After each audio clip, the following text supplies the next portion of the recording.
Rome, 44 BC. Julius Caesar walks into the Senate, surrounded by the men he trusted most, his closest allies, his inner circle. 23 stab wounds later, every single blade belonged to someone he called a friend.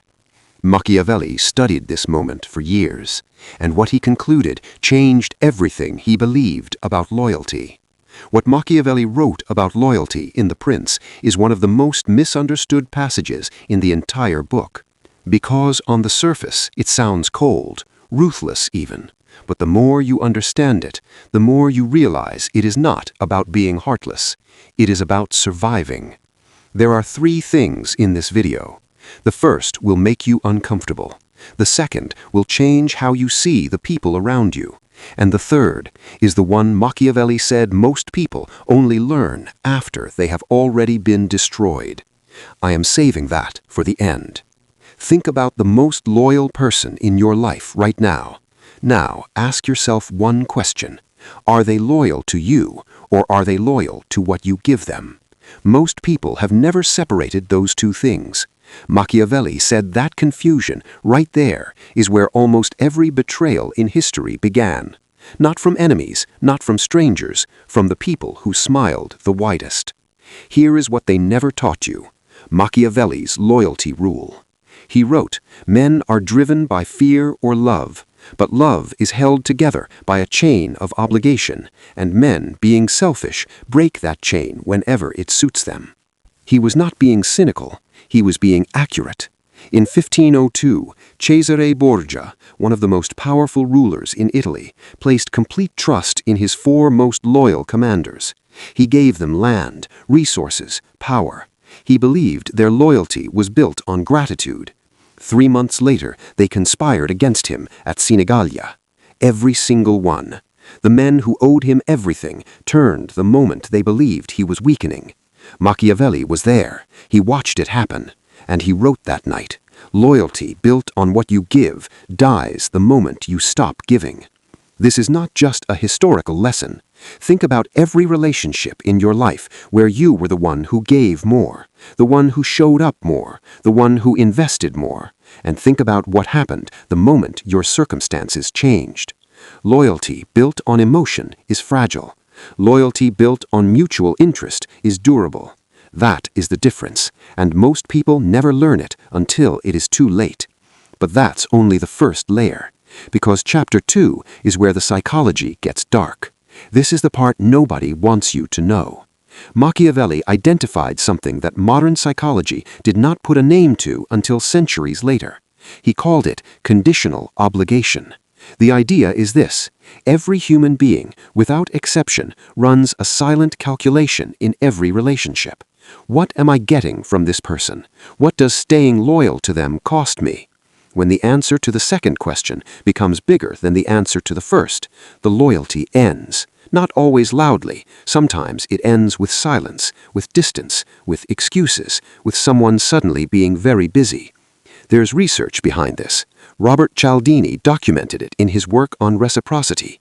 People feel obligated only as long as the exchange feels balanced.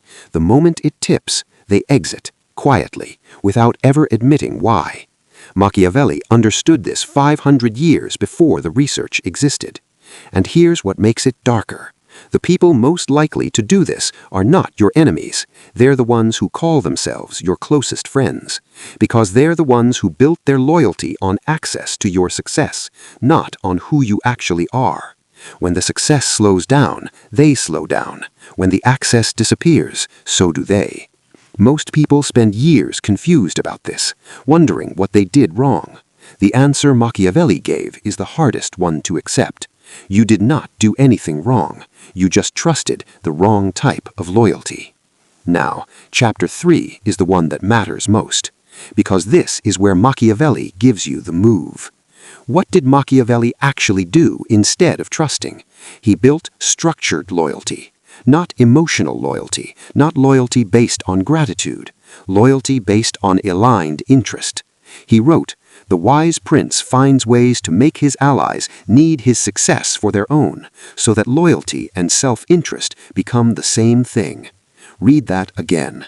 When the people around you need your success to protect their own, they don't need to love you to stay loyal. They stay because leaving would cost them something real. This is not manipulation. This is architecture. You build relationships where your rise is connected to their rise, where your stability is connected to their stability, where walking away from you means walking away from themselves. Machiavelli did not say to distrust everyone. He said to understand what type of loyalty you're actually dealing with. Ask yourself, for every important person in your life, would this person still be here if I had nothing to offer? That single question, it tells you everything. And the most dangerous truth in this entire video? The people who answer yes to that question are rare. Most people spend their whole lives never meeting more than 2 or 3. Machiavelli said to find those people and protect them. Everyone else you respect, you work with, you deal with fairly, but you never give them the power to destroy you. Because conditional loyalty is still loyalty, until it isn't. Rome, 44 BC. 23 men, every single one a trusted ally. Caesar did not fail because he was weak. He failed because he never asked the question Machiavelli spent his entire life teaching. Are they loyal to me or to what I give them? Most people watching this will think about 1 or 2 people in their life right now, and something will feel uncomfortable. That discomfort is the answer. Loyalty is the foundation, but silence is the weapon that protects it.